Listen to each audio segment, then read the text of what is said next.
Yeah. What's good?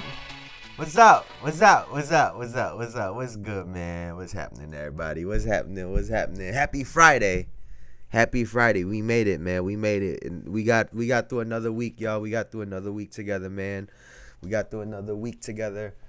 Thank y'all for coming in and hanging out with me as always. I appreciate y'all. Come in, settle down, you know, get comfortable, take your jacket off, get comfortable shit. But thank you guys for joining me as always. You guys know I really, really appreciate it. But happy Friday. I'm glad y'all could join me, and welcome, man. Welcome. How's everybody's week going? Everybody had a good week? It's about to be Christmas, y'all. Sam got sick. She been a little under the weather the last couple days. So I was on nurse duty. Holding it down. You know what I'm saying? So, multi-talented, multifaceted. You feel what I'm saying? But yeah. So, we made it. It's good. We're feeling good. Friday with the weekend is here. We'll probably go see some Christmas lights or something, either tonight. I think we can go tonight. We'll figure it out. But I'm ready to have a good time this weekend. But before we get into that, we have a show to do. And before we start, please like, comment, and subscribe. All that good stuff. It really helps the channel out. As y'all know, we're trying to take this to the moon, and we're not going to stop until we get there. Now, welcome to another episode of the Jayson Estrera Show, where we talk about basketball, sports, and any other topic that comes our way, as accurate as possible. Now, today, we are going to be critiquing MVPs. I'm over here ain't done shit, and I got critiques for some MVP award winners in the league. But there are some things that I just wanted to touch on. We got to talk about the Wemby performance. Another big game for Wemby in the young career of Victor Wembanyama. We'll talk about Cat's return to Minnesota. We'll also be talking about, the Jokic versus the Portland Trailblazers. Anthony Simons hit a game winner last night. So we'll be talking all about those games.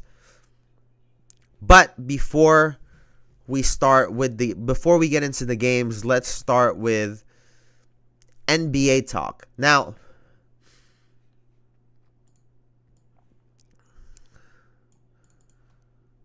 let's start with this because, there's been, over the last couple days, the conversation around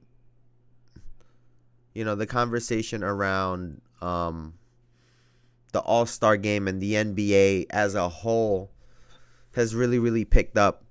So let's take a look at what LeBron James, one of the greatest players ever, and also, one of the most powerful players in the NBA that we've seen. So let's see what he has to say about this new format, this brand new format in the league. We got to do something. Obviously, the last couple of years have not been a great All-Star game that Sunday night. But I mean, listen, it's a bigger conversation. It's not just the All-Star game. It's our game in general. Our game it's a lot of threes being shot. Mm-hmm. So it's a bigger conversation, just the All-Star game. What do you want to? I can't do that today. Not in Sacramento. I love you guys, but you can't give you this conversation today. So, the All-Star game. We know it's an issue, right? Now, to Bron's point, there is something deeper going on here, but we'll get to that point in just a second, right? Now, with regards to the All-Star game, I think they messed up, right? They had an opportunity to throw a new variable in the All-Star game to test what's actually going wrong, right? So they could have kept the All-Star game the same, East versus West, all the votes and everything like that, and then add a prize pool, or add a reward or for the winning team, whatever the case is, 250,000, 150, whatever the case is, right? Only for the winning team. So when the game comes and they play hard, then you get to say, okay, they just wanted a reward. They just didn't want to work for free. Then regardless of what you think about their salaries or the amount of money that they make, right? If they don't want to work for free, they don't want to work for free. And you know, a lot of them have alluded to that entire week is not just the All-Star game. They're doing community service. They're doing appearances. They're doing parties. They have to show face. They have to do photo shoots. They have to do media. It's a lot of work that they have to do before they even step foot on a basketball court. So yes, it is work, right? And I don't think the amount necessarily matters, but, you know, guys want to play for something, right? So if they played hard because of that, then you get to say, okay, that was the missing factor, and you get to keep everything the same and then move forward. Now, if you put a prize pool in there and they still don't play hard, then you get to say, okay, it's not the motivating, it's not the money that motivates them, right? Then 420 was good, brother, was good. was good.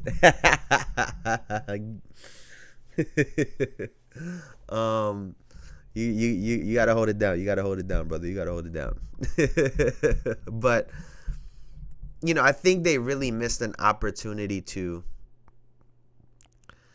figure out what's really wrong with the All-Star game, right? Because like I said, if they put a prize pool in there and they still don't play hard, then you could say, okay, maybe it's the format. Maybe we have to do more of a pickup style game where, you know, they get to go at each other and so on and so forth. And so changing everything, right, makes it difficult to now pinpoint what the actual issue in the game is. I honestly believe people can't appreciate the NBA because they don't play. No, that is facts too, right? They do. And some people don't think so, right? There was a great quote from Kevin Durant a couple of years ago, and he said, like, casuals think that they play random. Casuals think that these guys don't run plays or run sets or sequences. They think that the shit is just random. When they are going through their sets, they're running plays, there's certain actions that they're trying to do. Guys just don't understand it when they're watching it all the way. And granted, when it comes to the All-Star game, the lack of effort is a real thing, right? I don't want to downplay that. The lack of effort is a real thing. We have to find out why, so then we can fix that problem. But if they just changed everything. Now, whether the All-Star game, the new All-Star game works or not, how are they going to pinpoint what factors led to that? They're not going to be able to, because there's going to be so many things that have changed that we don't know what is or isn't successful. And people don't know how hard that is. We judge James Harden a healthy version, but these players give you 30 with bruised ribs or shin splints. Oh, no, 1,000%. 1,000%. The NBA is the only sport that everyone pretends they could do. Right? Like when you're watching when you're watching freaking baseball or when you're watching football, I don't hear a lot of guys say, "Oh, I could hit that 99 mile per hour fastball. Oh, I could run through a tackle, or I could get a catch in the middle of the field." You don't see people watching boxing or the UFC and say, "Oh, I think I could take on freaking Canelo Alvarez. I could take on John." You just don't. You just don't. Right? In the UFC, the stories that are like that when it comes to UFC and training partners are people that train, that have an ego, that try to test them. But the normal casual fan don't sit there and say, "Oh, I could do what they do." It just don't happen. Fans are entitled to 100%. It's when if you've ever seen a video on Instagram when they'll interview and ask, especially like up and coming high school kids or even regular people, they're like, "Oh, how many points would you score in the NBA?" And people have the audacity to say 10. Some people say 20. Some of these guys aren't even ranked in high school talking about, "Oh, I can get 15, 20 points." No, you can't. like, no, you can't. And even the people that play basketball, even like those YouTube guys that play basketball or think that they're good, or even semi-pros in certain leagues, right? The knowledge gap is massive. It's massive.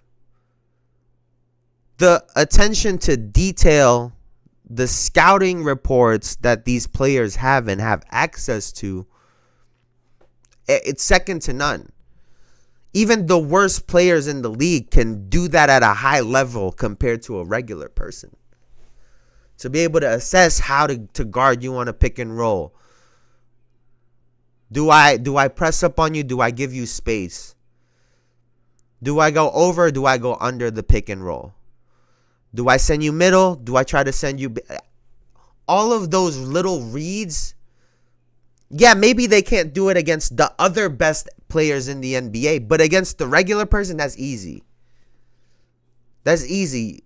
We don't move as fast or as quick as those guys. We're not as big or as tall as them. Those reads are easy. And people want to pretend like they can do it.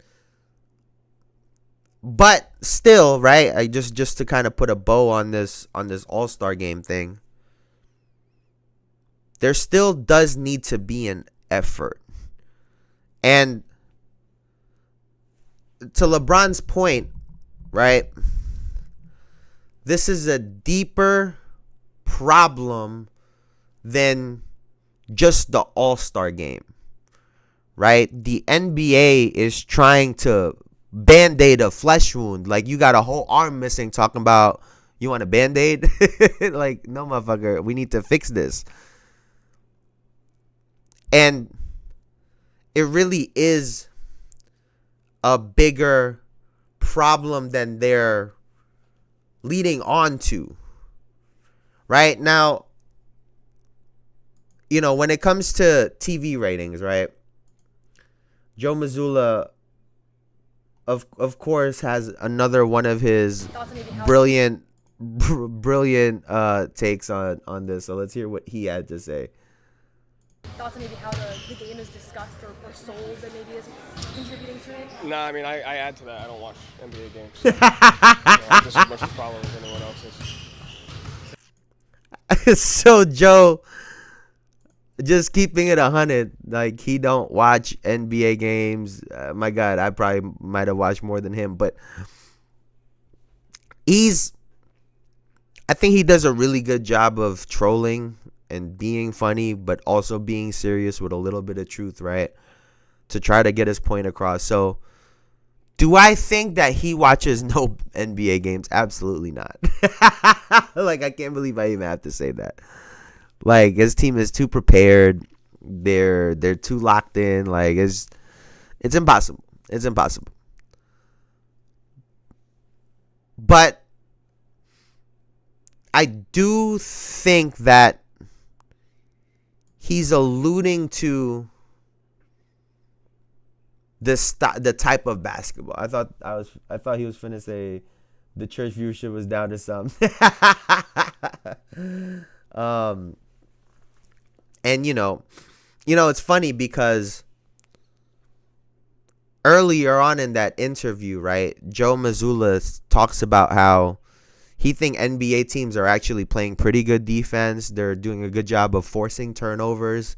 He said as much as three-pointers are up, he also believes that amount of drives are up. So that's not someone that's not watching basketball, obviously, right? And LeBron alluded to it right there. There's a lot of fucking threes being shot. And I just think it's like a little ironic that LeBron would say that, coming from the person who going into the season was saying he wanted to shoot some more threes because he can shoot at a 40% clip. LeBron has fallen a little bit into this new NBA shit of let's shoot a bunch of threes. But I can't even fault him because he is getting older and it allows him to play longer. So I can't even really fault him. So I don't even think he's necessarily the issue, right? I just had, just him saying that I thought was a little funny. But speaking on the viewership, there's a reason why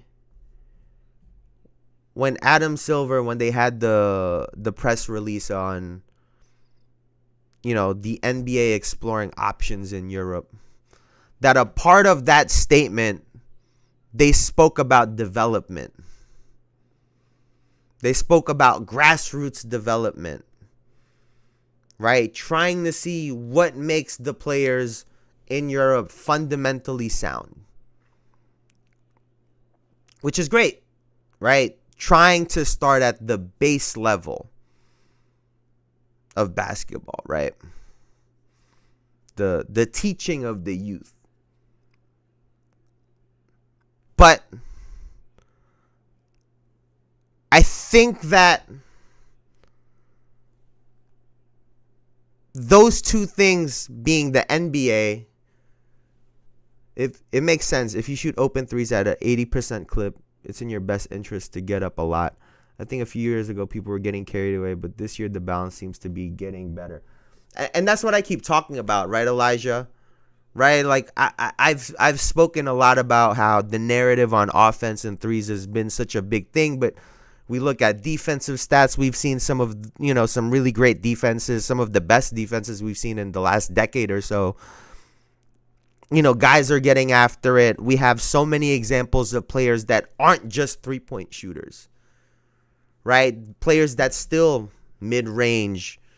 I saw a whole post on Reddit the other day about how the mid-range is gone. I'm like, bro, you just don't watch basketball then. Like, I'm so sorry to tell you this. Like, you just don't watch ball. But in order to fix the game, right, it can't just be the bottom. It can't just be the grassroots. It also has to start at the top. Because guess what? The people coming up are going to follow what the people at the very top are doing. And so, how are you going to teach a kid to do something if they don't see the pros doing it? Right? And I think that's where I'm getting at with this. That's why this whole week I've spoken about how I think there's a shift in the NBA. I don't think all of these conversations are an accident. I don't think there's so many high-level defensive teams. I don't think it's an accident.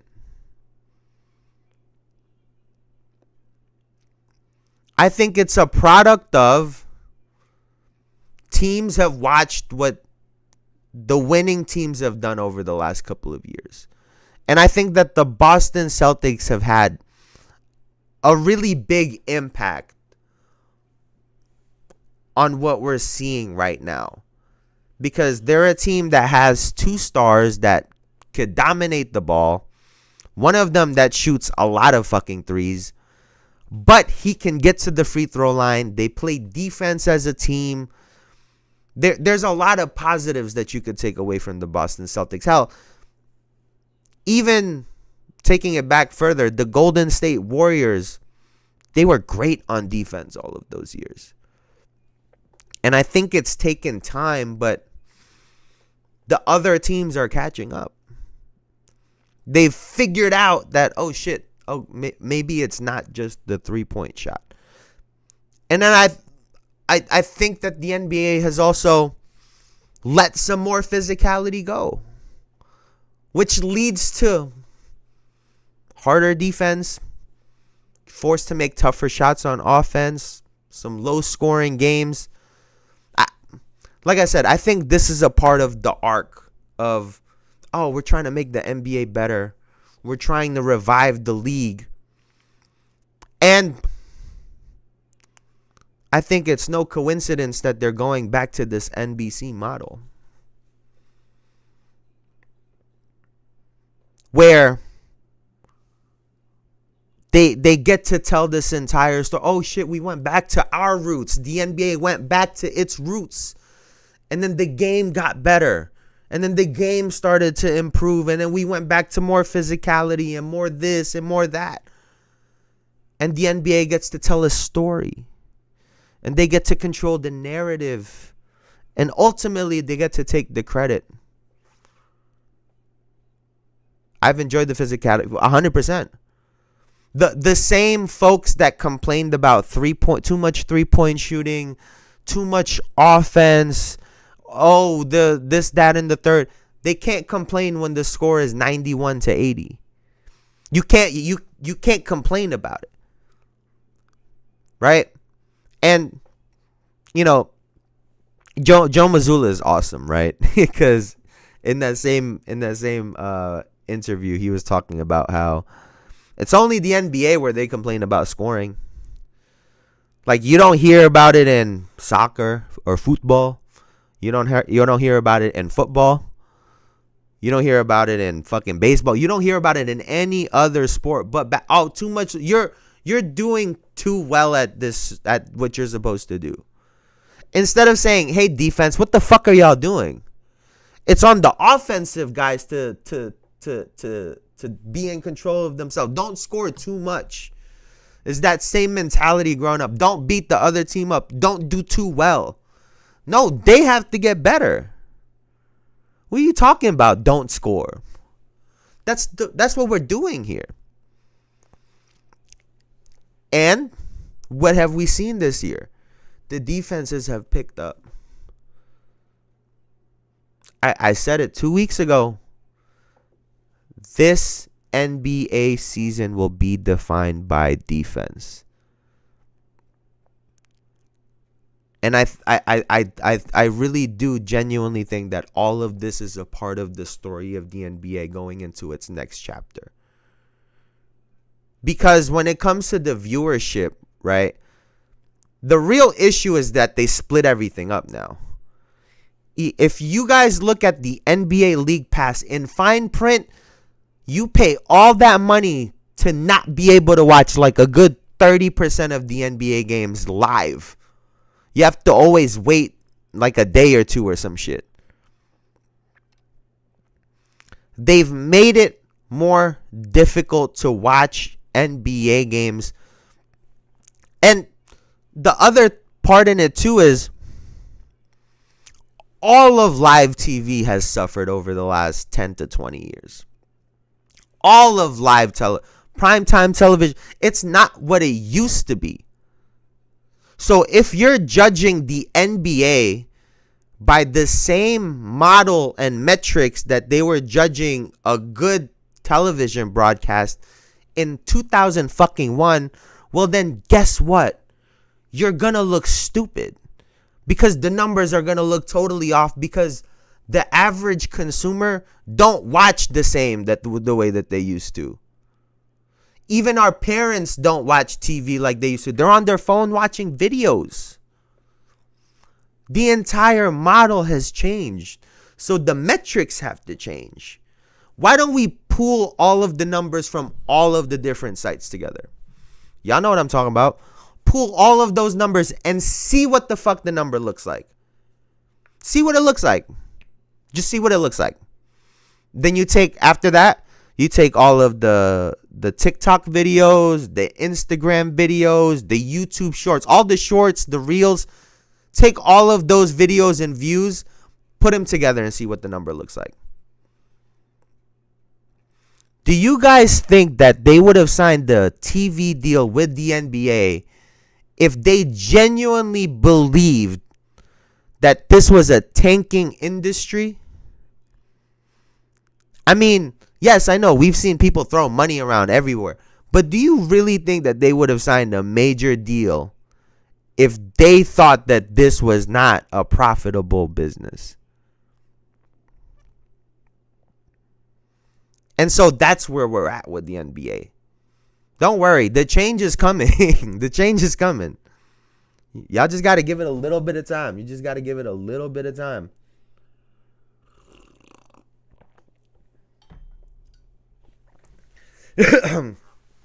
But yeah, man. So I like I said, I do believe that a shift is happening in the NBA, and we're going to see a change. And the other part too, and I got to talk about this, right? When it comes to the NBA pushing this European basketball agenda,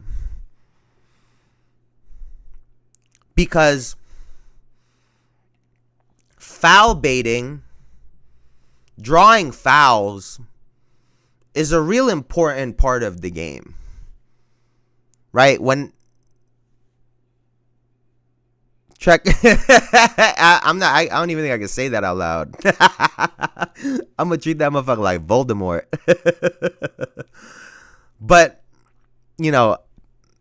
obviously we've watched a lot of Shai Gilgeous-Alexander, and in the last couple days, right? And I don't know if I'm just nitpicking, because I think he is really good at basketball, y'all. Like, Shai is so good at basketball. However, I do think he has a lot of improvements that he can still make. So the other day I was talking about his pull-up three needs work. It doesn't look as smooth and as buttery as his mid-range pull-ups, right? Fine. One of the biggest things he can work on as a up-and-coming superstar in this league, as an MVP candidate in this league, is to foul bait. And some people don't like it. Josh Hart calls Jalen Brunson an unethical hooper. I don't give a flying fuck what you think. It's important, and it's a part of the game. We just saw them lose to the Milwaukee Bucks because of it. Because Giannis knows how to dictate a game through the referee. And let's take a look at... I'm over this foreign basketball. Give me that strong, corn-fed, fundamental, proud American basketball. And I want to... Let me see. Where's Jokic? Because Jokic's playing a drop. Oh my God! Excuse me, bless me. I demand more constitutional buckets as I pull up a Jokic video. You said all that shit just for me to pull up a Jokic video. But here, I want us to take a look at this really, really quickly. Coverage way too far off of the action. Simon's floating, finds Gordon in the corner. Gordon knifes in, makes contact. He's deterred. Outside it comes to Porter. In low to Jokic. Turns, fades, dumps it in. Does this guy ever? And he's complaining right there. He's complaining about DeAndre Ayton was real handsy with the ball. No more Euro step. I just want to see young, athletic, inner city kids just go mount a motherfucker. Funny shit. I'm going to talk about the Euro step, dog. We are locked in. But I'm going to talk about the Euro step, but I'm going to talk about this first. That was actually just coming up. But Jokic is right here complaining to the ref. Mind you, it was 118-111. 3:23 left. Now, we all know that the Portland Trail Blazers are not a good basketball team, even though they ended up winning this game. But they're not a good basketball team. But Jokic was just so calm, down 7 with 3.5 minutes left, because he knows how to control the game through the referee. So here he's complaining about DeAndre Ayton being a little too handsy, doesn't get the call, he gets the shot. It's rare. Watch the very next possession. Touches per game. 112 per game. Only person over 100. 25 for Shaden. Blazers up 7. 3:02 remaining in the fourth quarter. Murray picked up by Simons. Jokic screens high. They get the switch they wanted. Jokic inside. Ayton comes over to help, but had hands on. And it's so small. It is so small, right? It's so small. But it's such a big deal, right? His ability to, all right, I'm going to force this so that the referees can make this call. And the thing about drawing fouls, right? Especially when you're a star player, each foul that you draw now changes how that defender plays. It could change how the coaches, how they call plays. It could change their rotation. It could change. You need the smallest victories, right? The margin to win these games are so small. You need any little advantage you can get. And drawing fouls goes a long way. We just saw this last night, and they damn near should have won this game. They had no business being in this game at the end. The Denver Nuggets were. But Jokic being Jokic, not just hitting shots, but, okay, now you have to play me straight up. You can't be overly physical. You can't now you got to play me straight up. And when you're an offensive player and someone now is forced to play you straight up, they're going to have a hard time. Right? And, the Euro step, right? The Euro step, Elijah, like you brought up earlier. Don't get me wrong. It's a fantastic move. That shit's beautiful, especially the way like when Ant Edwards be doing the Euro step, the guys be gone. Like he do it and they're all the way on the other side of the court. Like it looks crazy when they hit these Euro steps, right? However, what is a Euro step, right? The Euro step is essentially there so you can get around the player. It's not a move to go through, to go over, to get contact. It's a move to completely avoid players, right? And, Tony Parker and really Manu Ginobili, to me, were really the first guys to really do this move. And then we saw Dwayne Wade after, right? So we saw 2 European guards make this move their shit. And what does that mean? The Euro step is a finesse move because Europeans are more finesse. I mean, Tony Parker was damn near leading, if not leading the league in points in the paint. And the most free throw attempts he averaged was 5 in a whole season. Think about that. You're leading the league in paint points, and you're only averaging 5 free throw attempts per game. Because the moves that he developed wasn't to take contact. It was to get around the defender, which is great until you have to now use the referee to your advantage instead of playing against it. Right? And his teammate Manu was the same thing. Not a high clip on the free throw line. And so we are using this move from Europeans who are very finesse players and are surprised why the game has gotten more finesse. I saw a press release when they were talking about the going to Europe and to start the league, and they were talking about how 30% of the NBA is Europeans, right? And I don't know about y'all, but historically, Europeans can't play defense. It's not even really their fault necessarily. They just athletically can't stay in front of people. They're flat-footed. They don't move their feet well. So there's a bunch of different reasons. But historically, Europeans aren't great defenders. And so if 30%, or I think 30% was international, but let's say 20 out of that 30% is from Europe. Let's say 20% of the league is European. Then why is it shocking that defense has lacked?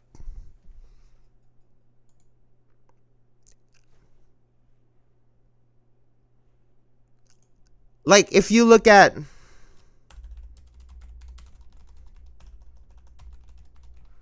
the defensive rating, right? If you look at the defensive rating,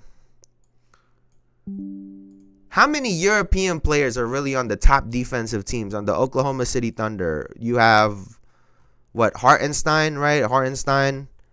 The Rockets, Sengun, who's their weakest defender. Orlando Magic. Minnesota Timberwolves, Rudy Gobert is one of the only defenders that are European. The Grizzlies, I don't think they really have any European. What's bro from Creed? If he died, he died. I'm weak. But we need more of those. But, like, you see what I'm saying? If a lot of the league is European, it's no surprise why defense has lagged. So, if that's the type of game that we are trying to copy, that's not what our players should be doing. And now we got people shooting threes all over the place when we have athletes, right? Like, when we have athletes that could simplify this game a little bit. But yeah, man. Yeah, we got to use a little bit of clips. Actually, before we get out of here, before we get through that Nuggets game, can we see this game winner real quick? Cause my God. Nope. On him now with Westbrook defending. Here he comes, drives into Adam. Banks. Easy. Simon's down to 6. Locked in on him now with Westbrook defending. Here he comes, drives into the lane. Adam. Banks scores. Get out of here. Simons shocking. I defeat old man. But it sure looked like he beat that red light, Roxanne. It wasn't even close. Of course he beat that shit. Now, the Denver Nuggets, man. The Denver freaking Nuggets. What's good with these guys? like, what's good with these guys? Now, there was the rumor of Michael Porter Jr. and Zach LaVine and whatnot, right? And, I think it's interesting, right? Because this is one of those examples. We're talking about Michael Porter Jr. where playing well goes against you, right? he's played so well on a team that is struggling so much that he is now the only valuable asset that they can get something in return for. Now, ain't that a bitch? Like, you go out there, you work on your game, you get better, you start putting up numbers, like, only to be in trade conversations because the rest of your teammates are ass. Nobody's gotten better. Nobody's improved. It's the same shit. They're playing worse, actually, in fact. And now you're in trade conversations. Now, we don't know how Michael Porter Jr. feels about, being in the NBA or being in Denver, I should say, or any of that stuff. But that's got to be tough, right? To be the guy that's... And then you could potentially not play with the MVP, arguably the best player in the world. Like, that sucks. That's a shitty situation to be in. And so, that's tough if you're Michael Porter Jr. And the worst part in it, right, is if he does end up in Chicago, he just becomes Zach LaVine 2.0. Like, what's going to happen with them, with the Chicago Bulls and Michael Porter Jr., that they weren't doing with Zach LaVine? Like, what difference is it really going to make? And then for the Denver Nuggets, right? It's great that Zach can shoot the ball, right? But if Zach isn't going to be in the paint, putting pressure on the paint, getting buckets, layups, alley-oops, then might as well just keep Michael Porter Jr. like that. Like, it don't make sense to me why they would even consider this trade. But I think the Denver Nuggets are just a team I think they got comfortable with that championship, right? I think they got that championship, and they felt like they had a really great team that can keep contending, but that doesn't mean that you can't get better or that a change can't make you better. Or at the very least, give other teams a slightly different look. Russ has been, in my opinion, Russell Westbrook has been unbelievable this year. I know his efficiency is never going to be unbelievable, but I think he's been great. And how well he's played is partly to do with Jamal Murray. But I think the bigger aspect in it is he gives the other team a different look. This, for the last couple of years, teams are used to, okay, we're going to get the Denver Nuggets. They're going to play half court. They're going to play this two-man game with Jokic and Murray. We know what they're going to try to do. They're going to play on the elbows. All of these little things that teams have been used to. And then you get Russell Westbrook, who's fucking cutting, slot cutting, baseline cutting, driving the ball down your throat. It's a different look when you play them. And I think that has had a really great impact on the team. And also, like I said, Jamal Murray just has not been unbelievable, even though he had a really good game last night, in my opinion. But these guys they're just not great right now. And honestly, if I'm Michael Porter Jr., you might have damn near checked me out. Like, I'm playing great. I'm all of a sudden in trade conversations. Excuse me. Yeah, I don't know. I don't know. The other part is Aaron Gordon cannot play 31 minutes and score 2 points. It just can't happen. You can't be out there for 30 minutes and get 2 fucking points. Like, it's just, what are we doing? What are we doing? You seen Timmy catch on fire against Heat a few days ago? Oh, yeah. Oh, yeah. Oh, yeah. Didn't they lose that? Yeah, I was going to say, Miami lost that game, right? Because I think Jimmy also went crazy. Right? I think. Yeah. Oh, yeah. Tim had 5 of 10 from 3. Jesus. But Yeah, man. Yeah, man. The Denver Nuggets, I think these guys are ass. Like, like these guys are not very good, bro. Like, they're just not very good. Now, Pistons won in OT. Yeah. Now, I mean, we might as well get to Bron really quick. The Lakers did win last night. Let's see. They beat the Sacramento Kings 113-100. And, you know, they had real solid contributions throughout, right? I think I figured out what the problem with the Lakers are. I think I figured out why they're so inconsistent, right? For years, for the last couple years, everyone was talking about how the Lakers need shooters. The Lakers need shooters. The Lakers need shooters. The Lakers need shooters, right? And now, the Lakers have a team full of perimeter-oriented players. Anthony Davis is unbelievable, but let's be honest, he likes shooting outside. He likes shooting the long middies, the fadeaways. It's just his game, right? So Anthony Davis, as big as he is and as great as he is, more of a face-up, perimeter-oriented big guy, right? Austin Reeves, perimeter-oriented guy, scorer. D'Angelo Russell, the same thing. Dalton Knecht, the same thing. And at this point in LeBron James's career, shooting 40% from three, he is more of a perimeter guy than he's ever been. So the problem with the Lakers is they have a bunch of perimeter players, no true shooter. D'Angelo Russell is a scorer.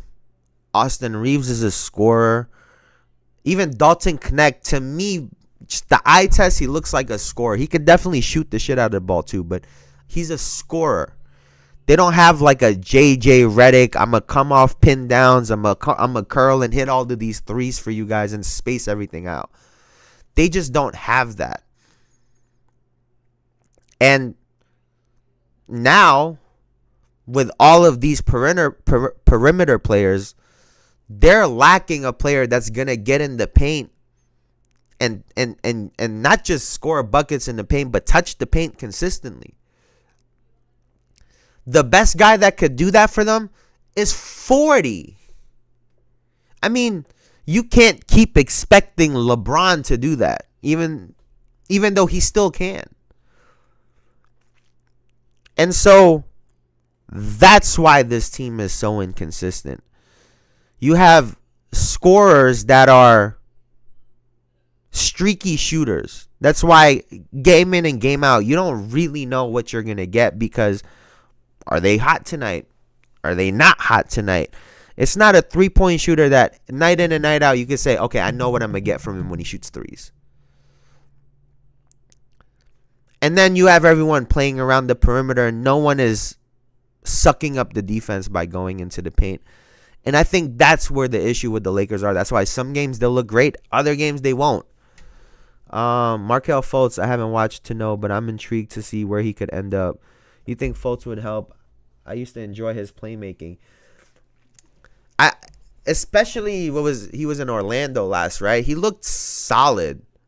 But for a player like him, it really depends on confidence, right? Like, he's gone through so much in the short NBA career that he's had, but if he's confident and he's healthy, dub that Vincent guy. Yeah, you don't know what you're getting out of him. You don't know what you're getting out of Gabe Vincent, dog. Like, he had 12 last night. He might have 0 tomorrow. So you never know what you're going to get from Gabe Vincent. But, you know, I think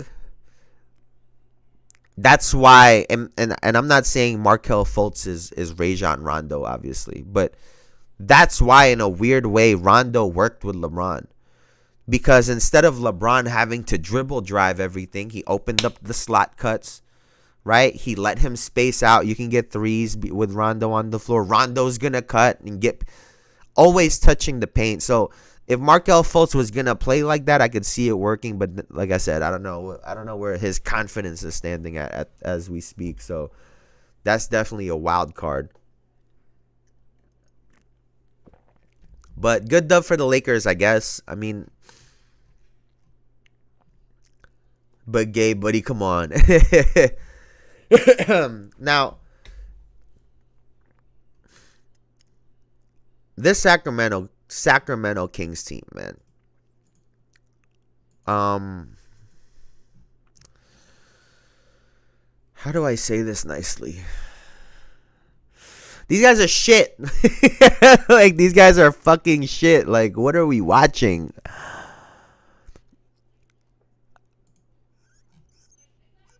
I mean, like, De'Aaron Fox, Domantas Sabonis, DeMar DeRozan, Malik Monk.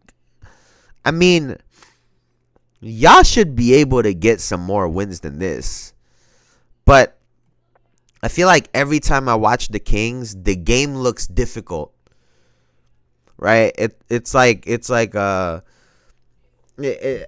game just looks really difficult for them. Like, on offense, every bucket looks difficult. It's as if, and I don't know if this is a Domantas Sabonis thing, right? Because, like I've said before, he'll always get the ball. He'll, like, look to try to get handoffs. He's always trying to get picks. I don't know if it's a him thing or if it's just the team thing. It's almost as if they're trying to play too perfect on offense a lot of times. Like, they're trying to run their sets to a T, and it's just not working. And you have two isolation players that can really be dominant in De'Aaron Fox, who we just saw get a 60-piece a couple weeks ago, and DeMar DeRozan. And I think that this Sacramento Kings team could probably benefit a little bit from some freestyle dickhead basketball type of shit. Like, I really do think that. I think De'Aaron Fox needs to get off of a leash and just start just going fucking crazy. I think DeMar needs to be in attack mode. And Sabonis damn near needs to be the kick out guy, because if you're kicking it out to him on the weak side, he can either have an isolation against someone that he's bigger than, or he can go and make a play. Right? And if Sabonis is catching the ball on your weak elbow, for example, his dribble handoff then becomes really effective in that space. But the Sacramento Kings just don't look very good at all right now. I mean, at all. So we'll just have to wait and see what happens to these guys, because they don't look promising. But we'll see. We'll see what happens. Now, let's talk about Wemby. Now, my guy, Victor Wembanyama, went off again. 42 points, 6 rebounds, 5 assists, 2 steals, 4 blocks. 13 of 24 from the field, 7 of 15 from 3. 9 of 12. Now, that's the important part, right? 9 of 12 from the free throw line. Now, I wanted to take a look at some highlights. Because I do think that Wemby can still improve a lot, right? I think there's a lot that he could still improve on and work on. And I think it's very small details. I think it's just very simple things that could make him a much, much better player. And he's already doing a lot of it. So let's take a look at this really quickly.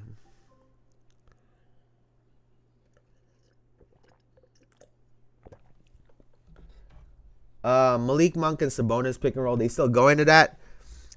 I mean, I'll be honest.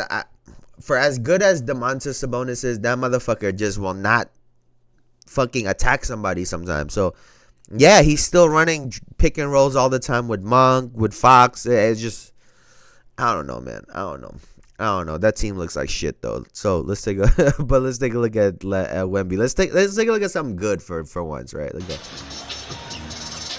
Wembanyama faces. Mouse in the house. Drives. Scores. Mouse in the house. Spinning. Trying to work on Bogdanovich. And he does work him. Jokic will maneuver to it. And so here, because it went right into a Jokic clip, right? So the first thing that I really noticed with Wemby, and the thing that I loved, right, is working from the middle of the floor, but not at the 3-point line, right? Free throw line, because now he had 42. He had 42.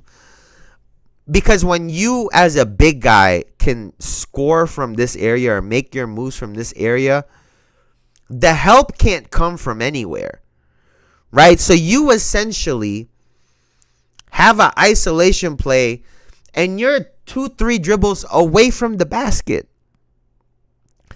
And the reason I pulled up the Jokic clip is because crunch time, right? 24.8 seconds right here in the fourth. Down 2. What do they go to? Jokic will maneuver to it. He's checked by Grant. Handoff here to Murray. Bounce it back to Jokic. Look at this. Russell Westbrook is in the opposite corner. It doesn't even matter. It doesn't even matter. He could pass this out to him if he wanted to. Russ can run behind this guy with his back turned and get a layup right here at the dunker. But Jokic just gets the bucket instead. Straight arms and turns high, up and in. We're tied at 124.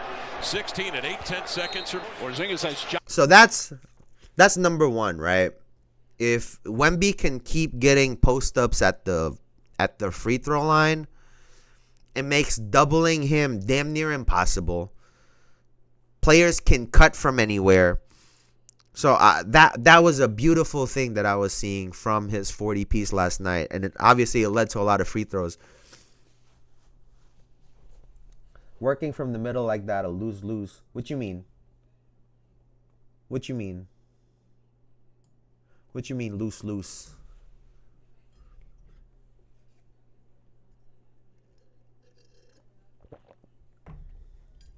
Hey, it was working for my guy last night.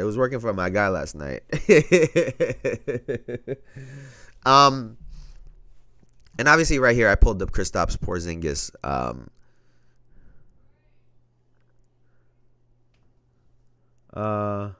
You can't help, so you're alone. But if they do, the shooters and cutters got off.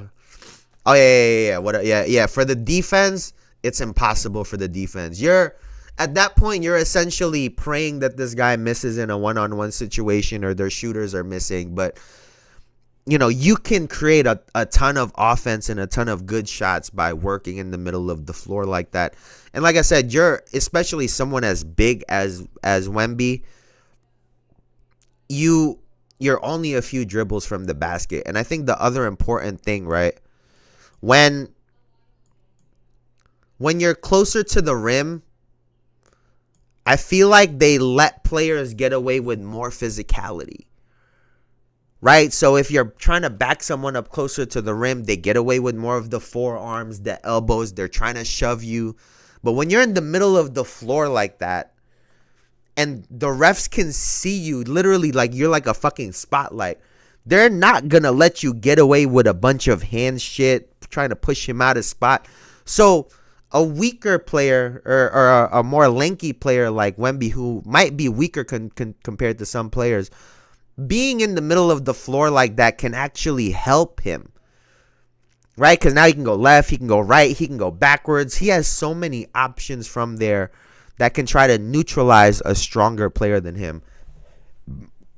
And also, we always try to model our games after what other players do. And Kristaps Porzingis is someone that's very similar in body type to Wemby. So someone great that Wemby could take something from. And the way Kristaps posts up, I think, is just exceptional. Screen on him, wants to post up. Huge height advantage. Lively lurking. And I wanna highlight this, right? Every time, if your back is turned, right? If you're a big or if you're Wemby, I mean just in general, if your back is turned to the guy and you get it right, if you turn around and put your foot in between where their legs are and they're in a defensive position, Elijah, what do they do every time? What does the defender do every single time? If you bring the ball up, if you turn around and you put your foot in between where their legs are, what do they do every single time?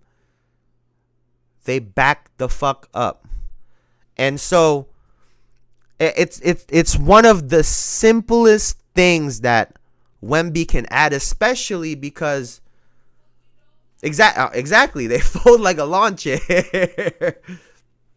And so that little step, we've seen Porzingis do it a bunch of. He damn near don't even jump. He damn near don't even jump on some of these shots because once he does the step through, he's so much taller than everyone. He can just get the shot up. And so we just see him just using this move over and over. I mean, look at that. First of all, Josh Green, he ain't hit your nuts because we all know if he actually hit your nuts, your ass will be on the floor. So you was capping. I don't want to hear no offensive foul talk about that one. On the switch. Again, Green pushing Porzingis. Again, look. Josh Green don't know what the fuck to do. Yo, Josh Green is so lost. He don't even know what's happening no more. Look, back up, pump fake. I love it. Porzingis. Look, the other midi master. He hit the midi master with it. And even Kyrie do this. Kyrie little ass do this all the time. You'll see him put his foot right in between their legs. They will step back every single time. Get a little extra on it.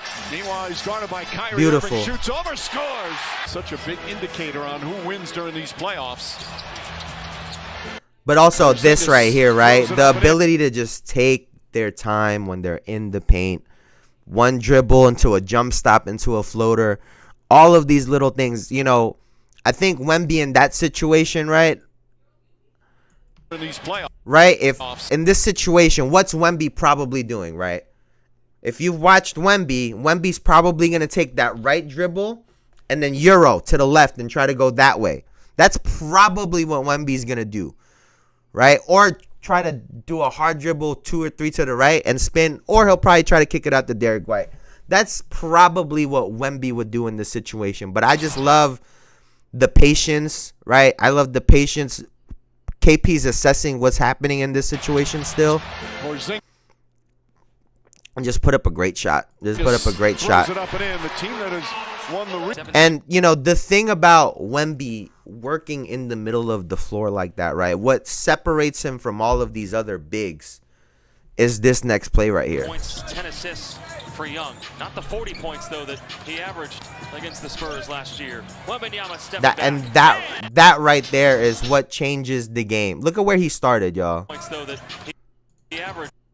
He planted at the top of the free throw line and ended up back here, and it looked like he took a mini step. It looked like he took a little ass step. So, you know, Wemby is obviously incredible. He has all of the moves in the book. The trick now, right? The magic now is how can we simplify his game so that it's extremely consistent. So he doesn't have to dig into his bag every single play down. He can get to 15 to 20 points on just normal shit. Okay, drop over here, spin, layup. Okay, put the foot in between, shot. And then you get some of those highlight plays, which now when you get the highlight plays and you're really on, that's how you get the 35 to 50 point performances. But you could see the way Wemby scores. He can average 30. It looks pretty easy. Like if you really think about the way he can score, his touch around the basket, his movement, everything, he has all of the tools. Right? He has all of the tools. Now it's about fine-tuning those reads to understand he don't have to use every tool every single time down. Right? He could come into a game with a couple tools in the tool bag and just use that the whole game. That's how good he is. Right? And now it's understanding that concept, and I think that will take him over the top. Simplifying his game is sending his ass to the paint. 100%. But that's what I'm saying, though, right? Like, if you put Wemby at the free throw line, right? When I watch him score 30, majority like 20 be from the post or going towards the basket. Yeah. And so when you put him on the free throw line and he has a step back from the free throw line that could get to the 3-point line, why not use that every time down? Right? He can go right. He can go left. He can euro. He can spin. So he can get mid-ranges. He can get layups. And then if they start dropping back, he could step back on the motherfuckers and shoot a 3. So, watch a little bit of KP. Do a lot more of what they were doing last night, scoring from the middle of the paint. And trust me. Good shit is going to happen. Good shit is going to happen for sure, ski. Now, I think I fucking covered everything. High key. Was that gas or not? I think I was just rambling. Low key. I covered everything. That shit was fire. But last thing on the list. We beat the fuck out the Minnesota Timberwolves. Let's go, New York Knicks. You see, I got my orange on today. Yes, sir. Yeah. You guys didn't want Cat, huh? Y'all didn't want Cat, huh? Yeah, we'll take him. MVP candidate. No biggie. No biggie. That's my dog. That's my dog right there. That's my dog. So, yeah, man, we beat the fuck out of these Minnesota Timberwolves. These guys are also kind of ass. I'm not gonna lie to you. Great players. I took pleasure in that game. You've been dogging Anthony Edwards, dog, so I see why. Yo, they are tweaking in that camp. Have you seen any of the Anthony Edwards press conference? He is frying his team every post-game interview. I'm sitting back laughing because Julius tried to go crazy at first. No, sir. No, not on us. Look at that, bro. Look at that. Karl Anthony Town, 32 and 20. 32 and 20. Julius Randle had 5 rebounds. That was the most satisfying part. Fuck the points. The points, whatever. The points can kick rocks. 20 rebounds to 5. 20 to 5 is diabolical. Like Cat went in the game and said, motherfucker, I'ma dominate in every possible way. And he's spilling to the media. and spilling to the media. He's tight. They are tweaking in that camp, bro. They are tweaking. Listen, this is what y'all gotta do. This is what y'all gotta do. Right? If you're the Minnesota Timberwolves. This is what y'all gotta do if you're the Minnesota Timberwolves. Blow it up. Just blow it the fuck up. Just blow it up. The Rudy Gobert shit has not worked. Julius Randle don't mesh with Anthony Edwards. Mike Conley too old. You keep Anthony Edwards and Naz Reid, and maybe that's it. You just fucking blow it up because you have to do it while Anthony Edwards is still young. You have to do it now before it's too late. So by the time he's like 28, like you guys are competing for a championship, but because the way it's currently constructed, y'all are going absolutely nowhere. No, y'all are going nowhere. Like y'all are going You guys are the Minnesota Pups. You guys are not the motherfucking Wolves. You guys are the Minnesota Pups because y'all are not no Sirski. Nope. And listen, this is, by the way, too, if you want a crash course on how to lose your star player, just follow what the Minnesota Timberwolves are doing. You get rid of his homie. Rudy Gobert was talking about playing Call of Duty and watching anime with Kat and how like they became friends. I thought Rudy was gonna cry. I thought he was about to shed a tear. This is exactly how y'all lose your star. Anthony Edwards gonna leave y'all. If you want to lose your star in cold ass Minnesota, this is how you do it. This is prime example. Nobody on that team is happy. Nobody on that team is happy. Everybody wants out. I promise you, everybody wants out. Everybody wants out of that team right now. That team is compromised. That team is so compromised, it's not even funny. That team is compromised. Was there another team that I thought? I mean, the Sacramento Kings are also compromised. But nah, I think that's all I got for today, man. I think that's all I got. Oh, Damian Lillard got a lifetime Adidas bag. Congratulations. It's Adidas, though. Like, it's Adidas. Oh, before we get out of here, actually. Wait, before we get out of here, hold on. We gotta look at this highlight, because holy shit. And this is what I'm talking about. Again, right? Middle of the floor. Look at Wemby doing work, dog. Look at this shit. Jab. Self alley-oop. I'm in a trolly mood, dog. It's Friday. It's Friday. I'm in such a trolly mood. I'm in such, like, I just feel like trolling. I gotta try to not get in trouble. Now trail by 2. Wait, hold on. Look at this shit, though. Like, Wemby did that, but look at this.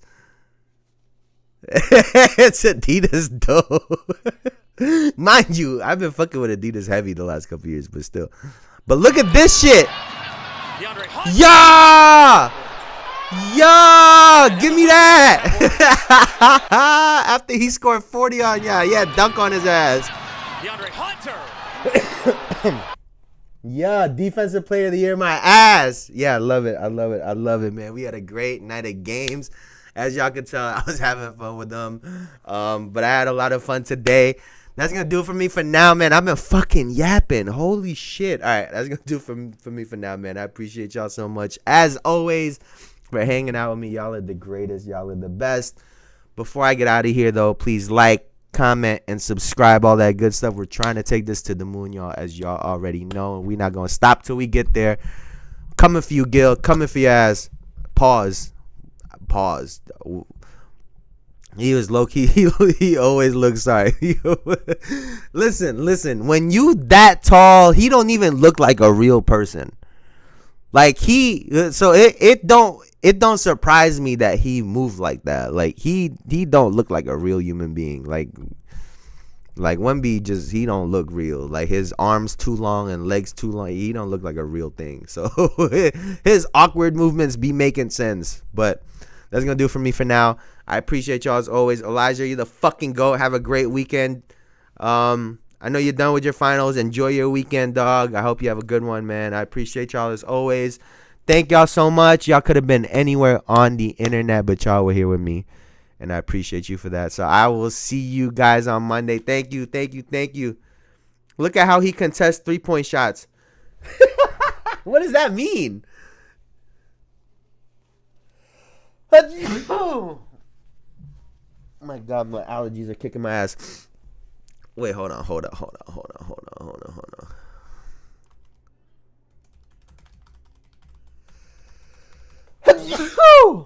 Woo!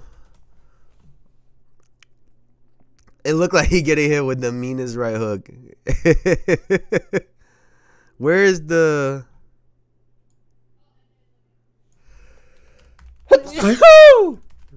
Oh my God.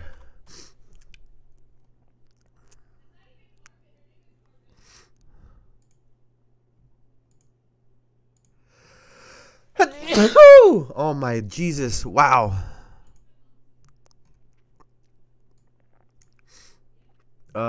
He whipped his head back. I always think he was Whiplash. I mean, like, bro.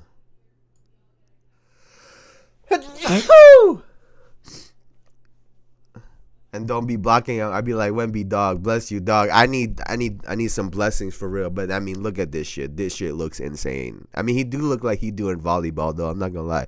He do look like he in the wrong sport right now. I think you might be onto something. He should be on the volleyball team. Forget Chase Buttinger. We need Wemby on the volleyball court. Alright, that's gonna do it for me, man. I'm gonna get the fuck out of here before we get in trouble, Elijah. Peace! I'll see y'all Monday. Later, y'all. Later.